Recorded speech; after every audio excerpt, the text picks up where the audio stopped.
abogado naman si Harry Roque, harapin niya. Kasi ito yun yung kaso na hindi mo na pwedeng dalhin sa kalsada o para rally. You really have to come and submit yourself to the jurisdiction of the courts. Surrender yourself to the court, come to the jurisdiction, post bail so that you can prepare for your defense.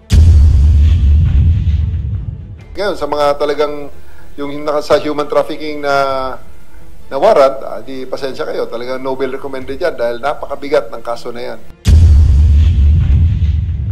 Hindi yan ordinaryo na parang isa o dalawa lang ang naging biktima dyan at hindi lang kung ano-anong mga kaso-kaso yan. It is a very serious problem. It is a very serious case. Alas 6 uli ng umaga. I'll make sure that even in alas 4 na madaling araw, buhay na buhay and they are still working at 100%.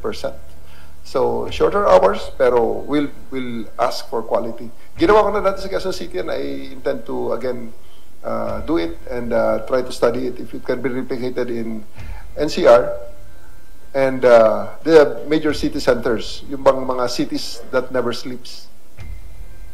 Thank you, sir. May we hear now from Ma'am Leia Ilagan of UNTV. Morning, sir. Congratulations. Thank you. Sir, inutos din bukod sa utos ng Pangulo na police visibility, maramdaman ng taong bayan, inutos niya rin po yung paglaban sa illegal na droga.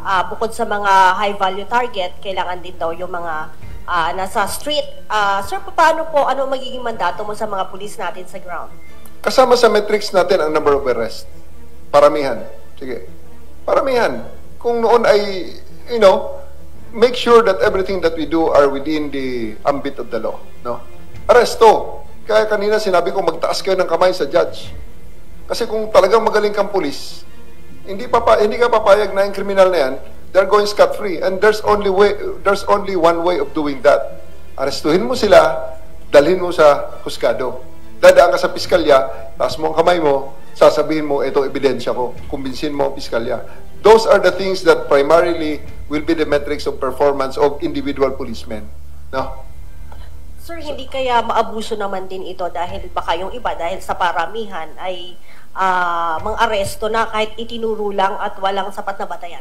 Yan ang ating napakagandang tanong. Tandaan natin, yung mga tao na inaresto mo, hindi mo binaril, hindi mo pinatay. Buhay yan. Andyan ang human rights. Andyan ang media. Andyan ang mga abogado. Ay pag magreklamo yan, dito ka naman babalik sa loob ng internal disciplinary machinery. Andyan ang Internal Affairs Service, iimbestigahan, titingnan kung tama ang iyong ginawa. Okay? Pero huwag sila mag-alala. I'm directing the legal service to provide them with the lawyers that will defend them kung may mang-aasunto sa kanila. So, legal service will be providing them with legal assistance. Yun naman ang metrics ng aking mga abogado dyan sa legal service. Paramihan naman ang panalong kaso. Depensahan nila ang mga pulis. Pag gumawa ang pulis ng trabaho niya, natural ho yan. Ang pulis kasi, I would like to believe na most of the time, kalahati talaga ng mga partidos na pinapakialaman ng pulis ay galit sa pulis. Kalahati ay masaya. Bakit? Sino naman ang masaya na pinusasan mo, dinala mo sa kulungan? Siyempre, ang mga partidos nun galit, maghahanap ng butas sa'yo, kakasuhan ka, asuntuhin ka. Natural yun na reaksyon. Okay? Buhay ang ating mga tinitingnan dito, ha? Hindi yung mga binaril natin at hindi yung mga kung ano-anong mga pinagagagawa natin na hindi na makadepensa yung mga tao. So, right now, metrics natin is aresto.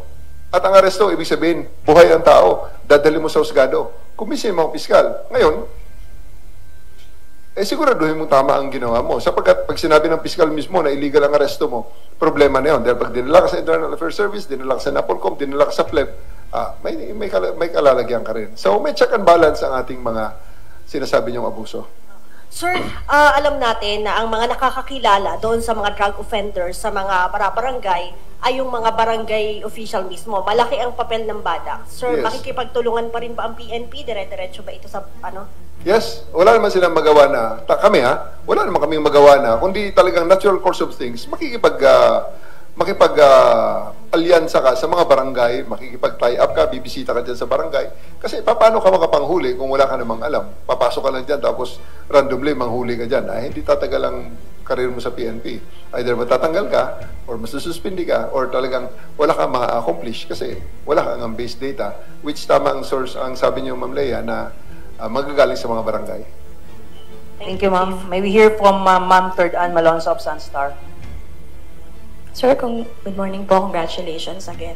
Sir, naging mas matunog po yung pangalan nyo itong mga nakaraang buwan dahil dun sa mga high-value arrests na kayo po ang nag-lead. Ano pong, under your watch, sir, ano po yung magiging strategy ng PNP sa pag-aresto pa ng mga wanted criminals? Meron tayong dating Bucor Director, Bantag, and dun sa human trafficking pa, sir.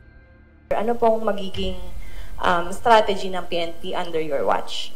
All out naman tayo dyan sa ating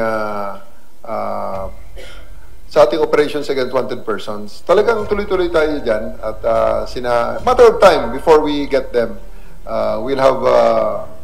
We'll re-examine the base data that we have, kung ano ang mga alam na natin about sa kanila, at tututukan natin yan. We are really very committed to ensure that these people hiding from hiding from the law will be brought to justice at talagang ipabalik natin sila within the bounds of the law. Sir, sa internal cleansing naman, sir, paano nyo po lalabanan yung mga tiwaling pulis sa inyong pamumuno? Yun lang po. Thank you po. Nandiyan naman ang internal disciplinary mechanisms. We just would like ang ating mga kababayan, kung may nakikita kayong mga hindi tama na ginagawa ng ating mga pulis, andyan ang Internal Affairs Service. We are going to strengthen at talagang ifo-focus ko ang Internal Affairs Service sa investigation and prosecution. Investigation and prosecution talaga, so that when they find probable cause, when they find enough evidence sa pre-charge investigation to elevate the case to summary hearing, ay dadalhin namin sa NAPOLCOM at doon namin ito try sa NAPOLCOM. So, we'll make sure that everything, professional standards basically ang pagtingin ko dyan. So, may regulasyon tayo on how things are to be done and may regulasyon tayo on how things are supposed to be. So, any deviation from those standards and regulations, especially dun sa ating 2016-002 na regulasyones, we will deal with it accordingly and in accordance to the books. In accordance to the books. Thank you, sir. May we hear now from Sir Manny Tupas from Philippine Star. Hi, sir. Good morning. Congrats po. Just to add on dun sa question ni Third, regarding dun sa mga may warrants of arrest, we all know na yung ICC, apart from former President Duterte, may mga balita na meron silang, mag-i-issue sila ng mga susunod pa. And we all know na one of those na napapabalita is yung former chief ng PNP, now Senator Bato. Just in case na eventually magkaroon ng ganun, how do you plan to go about it? We'll just cross the bridge when we are there. Kasi ang hirap ng pangunahan nun na pag may darating na ganito, may darating na ganun, paano pag wala? Di parang napakahirap naman nun. But obviously, we are also making contingencies na pag may nangyaring ang ganito, anong ating gagawin? Pag may nangyaring ganun ang ating gagawin. So, hindi nga lang siya talaga proper na parang i-discuss mo na kaagad at the moment. Nakita niyo naman siguro. You know what I mean? It's really something that has to be acted upon pag andyan na. Okay? We'll make decisions as it comes. Tapos sir, pangalawa lang sir,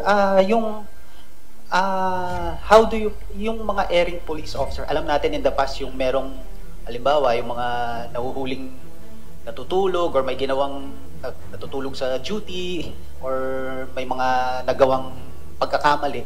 Ano yung stand nyo sa yung public humiliation of police officers? Gagawin nyo ba yun under your term? Yung magsusurprise inspection kayo tapos papahiyain nyo with the cameras? I don't think that's a very effective strategy. I don't believe that, tao pa rin mga yan. Ang kasalanan niya naman, hindi naman death sentence yan eh. Pero eto, sisigurado ko sa inyo behind closed doors, talagang makakarinig siya at makikita niya kung anong disiplina na ating sinasabi. No, it will be on our, kasi internal, kaya nga tawag internal disciplinary machinery. Wala namang sinasabing public disciplinary, walang ganon. So it's all about internal mechanisms, internal controls, and internal procedures. So, yan, we'll deal with that accordingly. Yung sa Quezon City, no, ako ang district director dyan, senior na namin ang duty hours 8 hours. Ganon din ang gagawin ko ngayon dito sa Metro Manila, na shortened ang duty hours, obviously, kukunti ang mga tao, pero yan, lahat ng makikita nyo gising. Kaya, mortal sin sa aking programa noon, na matutulog ka, dahil 8 oras ka na nga lang nagtatrabaho, tutulugan mo pa. Pag ginawa mo yan, gagawin kong balik sa 12. Sige, balik sa 12, aside sa masususpindi ka. Tingnan natin kung gusto mo nga yun. So, you know, there are systems that are embraced by our people. Gusto nila naman. At we have, you know, this is, kaya nga, teamwork ang tawag nito eh. Bawat isa ay may kanya-kanyang role. And I just would like to believe at na gusto ko rin I would like to believe na ang aking mga tao naman, when they embrace the system, which I think will be very, very justified, equitable, at para just din sa kanila, they will embrace it and they will give it their all. Kaya kasi yun naman ang gusto natin na ang mga pulis natin talagang ibigay ang lahat ng kanilang buhay at lakas sa serbisyong ito. Thank you, sir. May we hear from Mr. Michael Deliso of ABS-CBN, sir?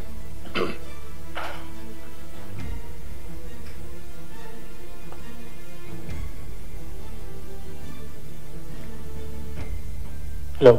Hi, sir. Balikan ko lang, sir, yung sinabi nyo na magkakaroon ng metric ulit na paramihan ng pag-aresto. Paano po natin matitiyak na mapoprotektahan po yung human rights? Hindi po kasi porke ay buhay yung tao, masisigurado na natin na walang paglabag sa human rights. So paano po natin masisiguro po na andyan pa rin po yung human rights ng mga accused po? Well, obviously, buhay ang tao. Kukuha ng abogado yan. Alam nila kung paano depensa ng sarili na sa human rights in terms of their human rights. At yun nga sinasabi ko na ang ating Internal Affairs Service will always be open sa mga reklamo ng ganyan, paglabag, pag-abuso, yung mga pagmamalabis sa tungkulin. Natural yun na huhulihin ka kung ikaw ay nakita ng pulis na meron kang, may nakitang basehan ng pulis na pag-aresto. Andyan eh. Andyan. May rule sa warrantless arrest. When you are doing a crime, when a crime has been committed, or a crime has just been committed, at may feeling ng police may probable cause siya, huhulihin ka niya. Natural, wala namang umaamin ng kriminal. Di ba? So, sasabihin lang, hindi, walang probable cause ang police. Hindi na natin pag-awayan sa kalsada yan.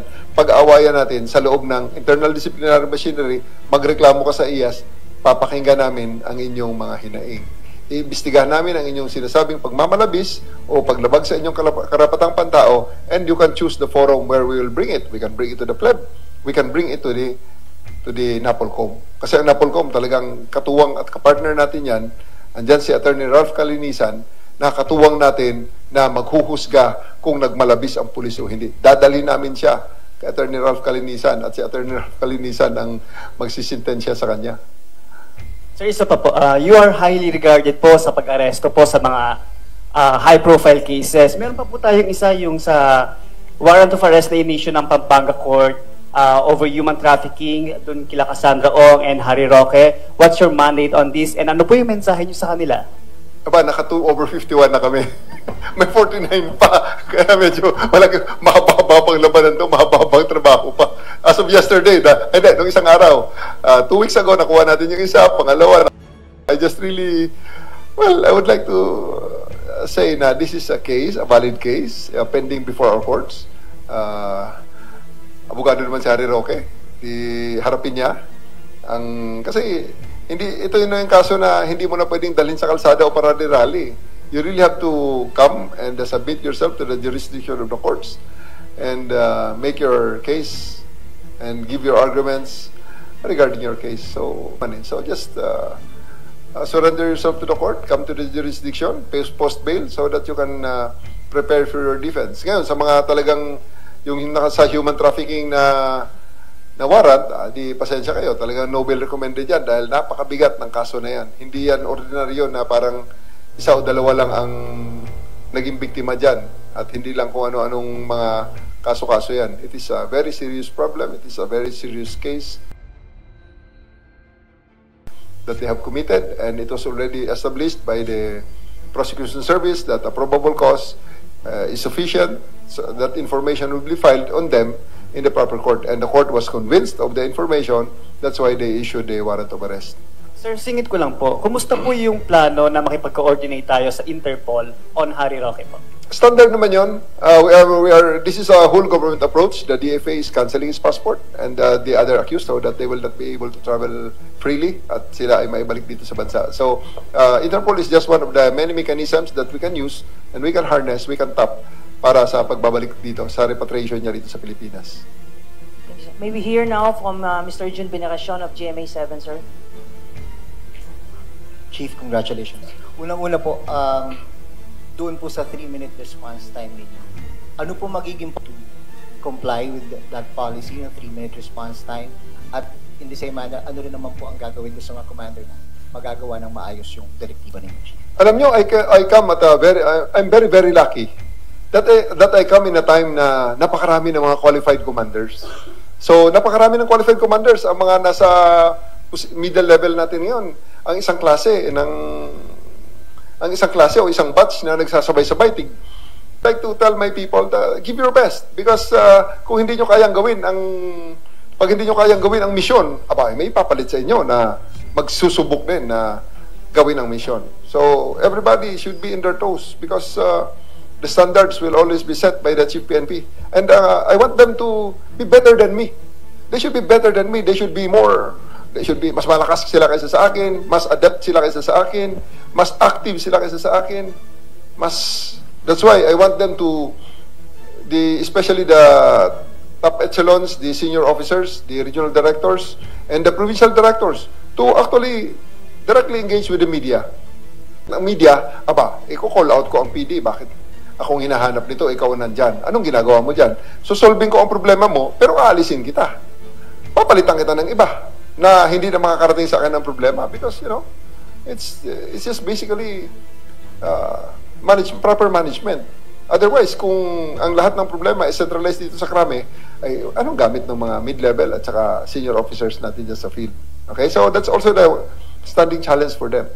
They have to make sure that they solve the problems within their area of responsibilities. Meron po ba yung 1 strike, 2 strike, 3 strike? We'll talk about it sa aking command group, sa mga policy makers natin dito sa Camp Crame.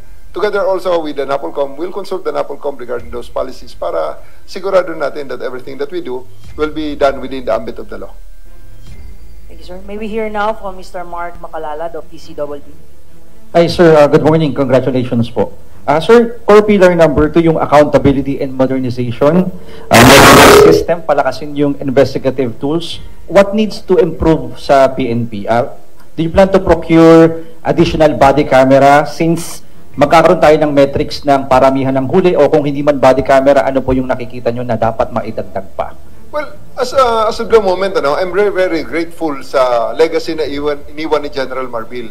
Napakarami ng mga procurement na ginawa namin during his time at napakagaganda ng mga teknolohiya na ating ginagamit sa ngayon. So, first and foremost, before procuring new equipment, before spending on equipment, we will make sure that the current equipment that we have will be maximized to the fullest. No? Kaya andyan yung ating mga regional directors ngayon, bukas, at yan sa ating likuran, ang mga katuwang ko na mga directorial staff, especially the Director for Operations and the Director for Intelligence, who will make sure na si General Salvador sa Operations, si General Lopez sa Intelligence, will make sure that everything, all the infrastructure that we have will first be maximized.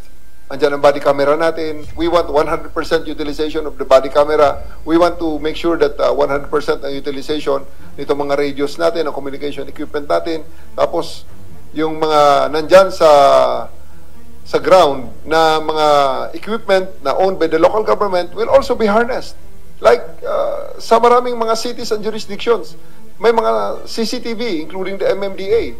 So, kasama yan sa ating mga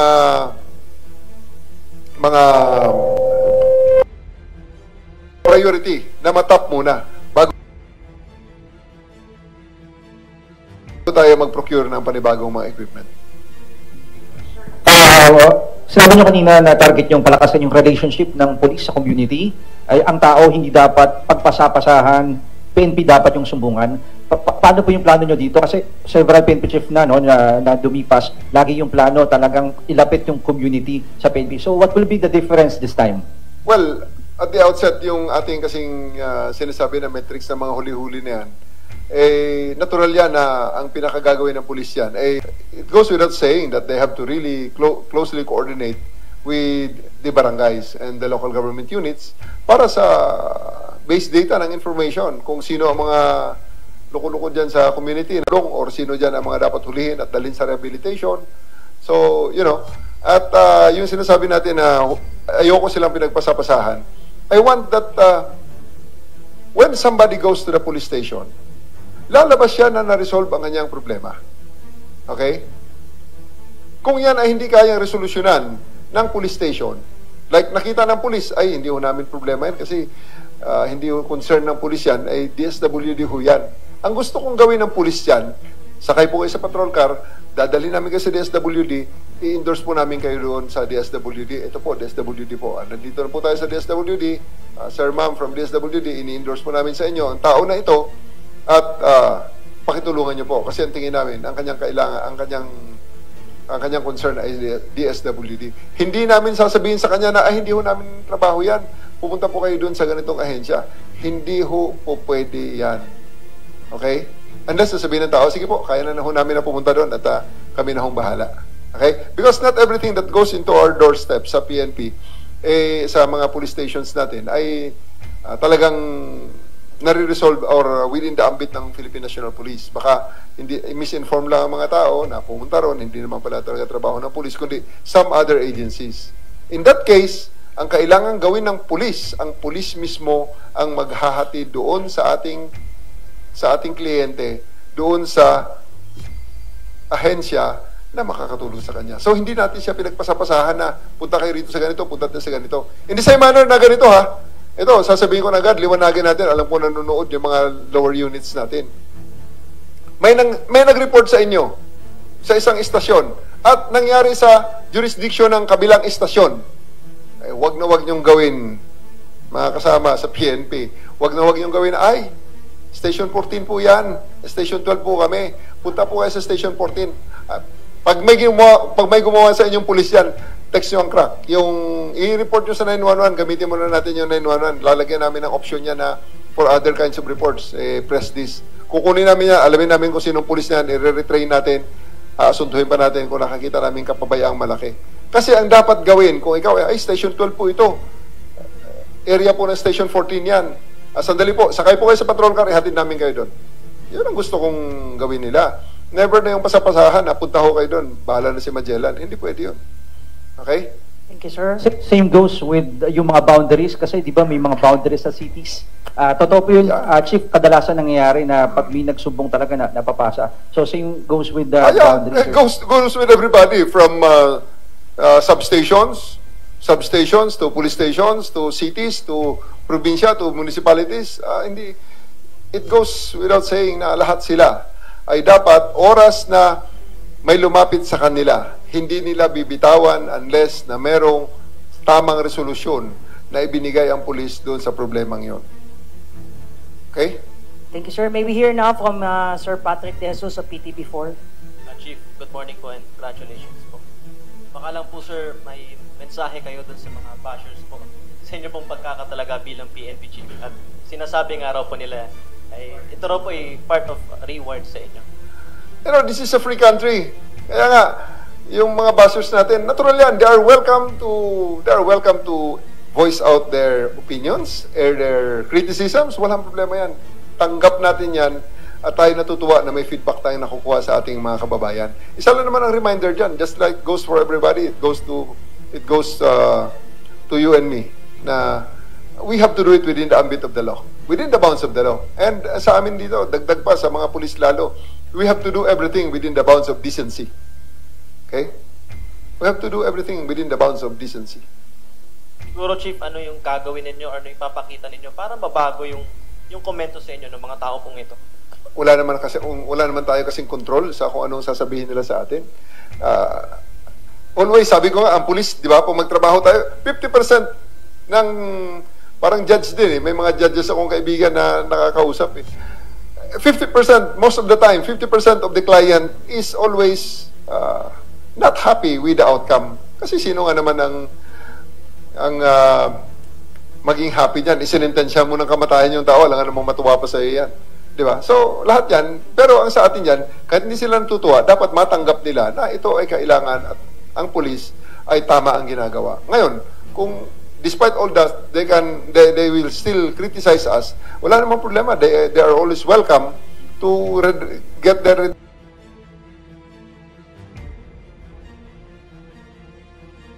address from other agencies. Kasi ang pulis naman, hindi naman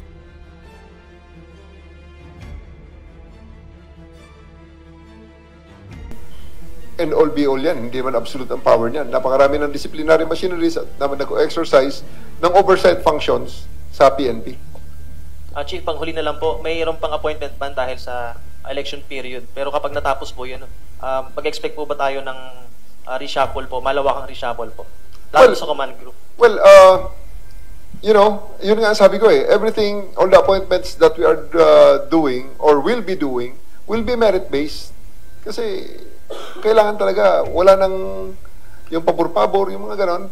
We have to be merit-based. There's a reason for everyone he's bringing something into the table. Hindi yung dahil kaibigan lang natin siya, o dahil class ganito lang siya, or dahil ganito lang dito siya nanggaling. Hindi ganon. So, on your question whether I'll do the reshuffle, may mga changes siguro. Ay, definite naman yan. Na may mga changes kasi may unang-una may mga magre-retire. Di ba? So, may mga konting direction tayo although we are still continuing on the direction left by General Marbil. May mga additional challenges na presidente, may mga bagong direktiba which makes it imperative for us to adjust accordingly. So on the positioning ng tao, meron siguro may mga konti, pero it's not anything na earth-shaking na parang kagila-gilalas na pagbabago. Walang ganun. May we hear now, sir, from Sir Lloyd Kaliwan of Philippine News Agency.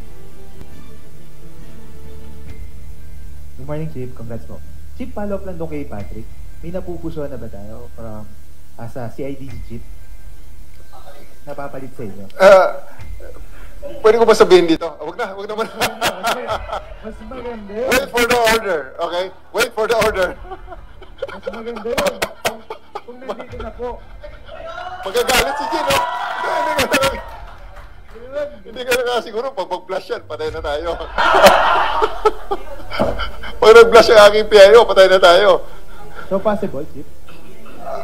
Nandito ba, Chief? Ano no? Sabi niya, wait for the order na lang. Kayo talaga, oh. Thank you, sir. Pero Thank you, alam sir. niyo kasi. May we hear now from Sir. Pare patayin nyo na nga eh.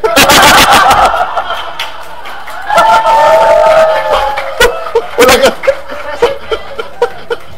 May we hear now, sir, from Sir Igniel Perosa, sir, of PCRH, sir.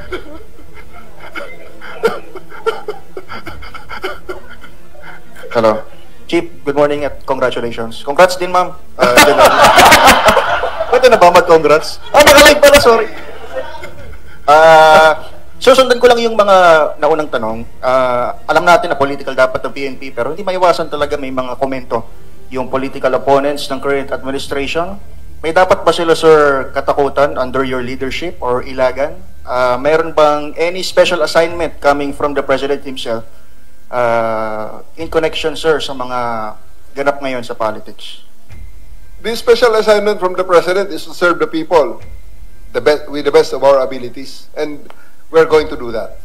Now, kung kinakatakutan, matakot silang gumawa ng labag sa batas. Because ang labag sa batas, yun naman talaga ang katakutan natin. Everything should be done within the ambit of the law. Pero aside from that, yun na nga Sa bagong Pilipinas, ang gusto ng pulis, ligtas ka. Ano nakakatakot dun? Di ba? So, ligtas din sila, sir? Ligtas sila. Huwag lang silang gumawa ng mali, di ba? Kasi hindi sila makakaligtas. Sir, nabanggit mo kanina yung 911, tama ba? Gagamitin na rin natin yung 911 bilang hotline para sumbungan din ng airing cap, sir. I'll be talking to the company that maintains 911, the group that maintains 911, to add additional menu para yung reklamo na, sir, sabi ni General Torre, hindi kami pagpapasapasahan. Tingnan mo nga naman to. Nag-report kami sa ganitong munisipyo. Sabi daw, sa kabilang munisipyo daw yun. Pinapupunta kami ron. Kasi unang-una Kaya pumunta ang ating kababayan dyan sa munisipyo na yan or sa police station na yan dahil yan ang convenient sa kanila. Okay?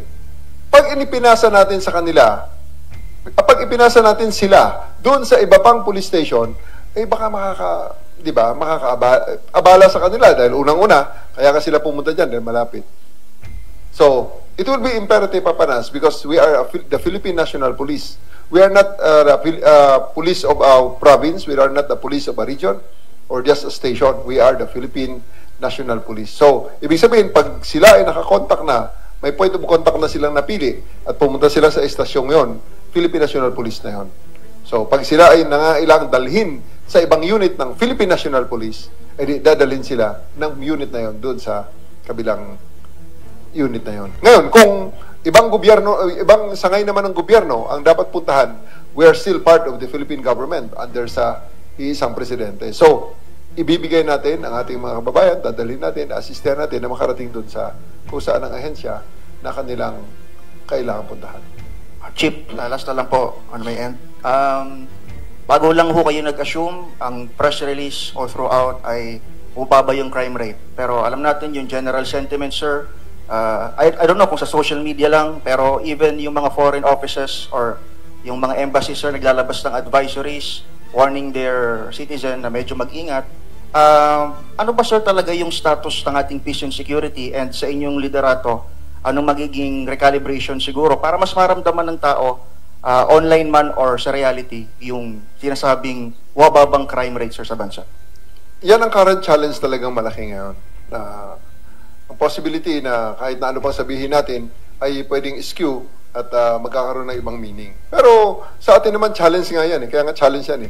Hahanapin natin solusyon. Kukumbinsihin namin kayo na bumababa nga ang crime rate at yun ay sa pamamagitan ng pagsigurado na ito ay inyong maramdaman, makikita at inyo talagang maisabuhay at makita nyo talaga sa inyong mga paligid na talagang you will feel safe, bumababa ang krimen, at talagang kayo'y mas matibasay ang inyong kalagayan kaysa sa yung mga sinasabi na there is a crime wave or what. Okay? So, bottom line dyan, kukumbinsihin namin kayo based on our actions. Thank you, Chief. Congrats Salamat, po. sir. May we hear from Sir Francis Falbe of Billionaire News. Hi, sir. Congratulations. Yes, sir. Sir, follow up lang po dun sa question ni Edniel. Sir, isa po sa solusyon natin na para maipakita sa international community yung safety is yung pag-enforce po natin ng police visibility sa BGC at saka sa iba pang area. Sir, does this work? Palagay din po, ito po yung maganda at konkretong solusyon para dun sa agam-agam na pinapakita po nitong itong South Korea, tapos yung Amerika at iba pang bansa at natingin po ay hindi ligtas sa ating bayan. Magandang challenge yung BGC. First and foremost, it is a private enclave, although may mga public roads din sa loob niya na dumadaan. Pero ang bottom line dyan is we have to hear and listen to the voice of the people. Kung anong sinasabi dyan na natural yan, makita natin, isinulat pa talaga ng mga embassies na may mga advisory sila. Kasi nga, yun ang naramdaman nila. Yun ang boses ng taong bayan. Yun ang challenge namin ngayon. Kung paano namin ma-overcome yan or paano namin masolusyonan, matugunan ang kanilang mga hinaing na yan. As to police visibility, yes. Kasi nga, ang isang gusto kong gawin nga, I'm really not a fan of PCPs. Ang paggawa ng mga PCPs. I really don't believe in those PCPs, police community precincts na nagiging tambayan ng police, okay? Ganun lang talaga yan. Ang bottom line dyan is that is a fixed structure na pag iniwanan mo, iba ang tingin ka agad yan. Kung maglagay ka ng tao dyan at any given time, may 2 tao, tinawag na mag-responde yan. Aalis ang tao at magre-responde. For whatever reason, kahit na ano pang rason mo dyan,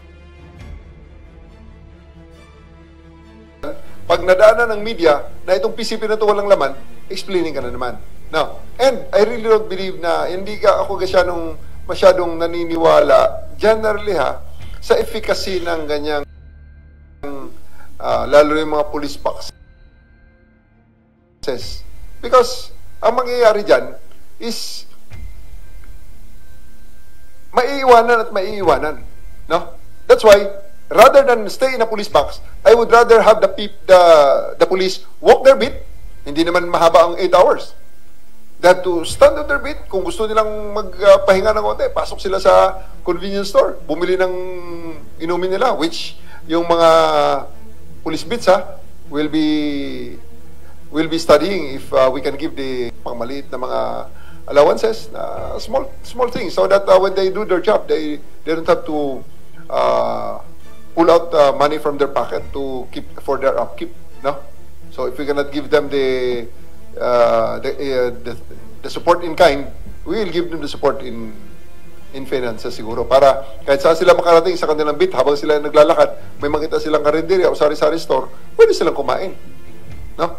And yun nga, unless na ang isang PCP ay mayroong investigation, yan ang susi dyan eh. Kung nag-iimbestiga yan lang ang mariretain. Pero kung ang PCP ay pag pumunta ka dyan, sasamahan ka sa responde, at pagkatapos after that, dadaling ka sa istasyon, hindi doon sa PCP na yan kasi wala namang investigador. I think yun ang mga candidates para sa deactivation, which we have done in Quezon City before, in 2005. Yung mga nasa mga gilid-gilid sa bangketa, wala eh. So, ang sa atin dito, ang mantra na gusto kong gawin dito, na aside from the police na visible sa kalsada, I would like to emphasize na gusto ko ang police na sa telepono ng mga tao. No? Parang, wag nyo na kaming hanapin sa mga presinto, sapagkat kami ay nasa inyo ng mga telepono. Dial 911, darating kami sa loob ng 3 minuto. Yan ang gagawin natin. Gusto kong memorize ng mga bata natin yan. So, pag may nangyaring insidente, huwag ka na maghanap muna ng pulis kung wala kang nakitang pulis sa immediate vicinity. Tingin sa telepono, dial 911, kung saan ka man nakatayo, dapat may pulis na darating dyan sa inyo sa loob ng 3 minuto. Promise, August 8, sa ating Police Service Anniversary, i-demo ko sa inyo kung paano gawin yan sa buong Metro Manila. Agahan na natin ang demo, sasabihin ko na sa inyo. Tatanungin ko sa iyo, hihilingin ko sa inyo, maghanap na kayo ng kaibigan nyo na pwede nyo tawagan. Pupuntahan ka ng pulis lang, tetestingin natin On the spot, bigay nyo sa akin ng pangalan, bigay nyo sa akin ng address, allow us to dispatch yung pulis na pupunta sa inyo, and start the time. Dapat 3 minuto, makakita natin dito ang itsura ng inyong, kung sino man yung kaibigan mo na yan na tinawagan mo. Sabay-sabayin natin mga 4 para may partida, kasi ang isang responde parang napakadali. 4 na responde sabay-sabay sa buong Metro Manila. Kaya natin yan. And hatiin natin ang screen na yan sa 4. Andyan yung inyong mga pinarespondihan. Pwede yan, yung inyong mga, ang isang mga naisip ko nga dyan sa mga media, yung inyong mga mobile. Tago nyo, basta nasa medyo road lang. Kasi ibang usapan naman yung hahanapin ka namin. Ibang usapan yun. Gagamitan kita ng life and heartbeat monitor para mahanap. Diba? And for that, pag nagtago ka, mga 16 days. Hindi pwede yung 3-minute response doon, ano ba? Ibang usapan naman yun. Thank you, sir. Thank you, sir. Sir, nabanggit niyo lang, sir, kanina po, nawala ako dun sa heartbeat eh. Sir, nabanggit niyo po kanina yung pagbabago ng modernization. Sir, isa rin po sa problema natin yung mas malaking mga cybercrime, sir. Mas madami. Yes. So, may mas bago po ba tayong approach para Totoo yun. The anti-cybercrime group is really doing a very, very good job, no? Kaya lang, alam nyo naman, yung knowledge mo ngayon, parang telepono rin lang yan. Bibili ka ng iPhone ngayon, 6 months later, may bago na naman. Di ba? So, ganyan din ang knowledge. Alam na natin paano solvein itong ganitong problema. 6 months later, meron na namang bagong modus operandi. Although, yan ang rason kung bakit kailangan on the edge palagi yung ACG natin. Yes. Nare-recognize natin na napakalaki ng nangyayari sa ekonomiya natin, mga krimen, na mga ginagawa dyan sa cyberspace. So, ang ating mga kababayan, we are strategizing. Actually, meron na tayong mga operational plans dyan. Baka kailangan nating konting i-repurpose, may mga units na i-repurpose natin, or i-re-evaluate natin ang mga direksyon na ating ginawa para ma-ensure na ang ating mga kababayan, habang nagbabago ang modus operandi ng mga kalaban natin, ay nagbabago rin ang modus operandi, nagbabago din ang responde natin, para palagi tayong nauuna sa kanila at siguraduhin natin na mapigil sila.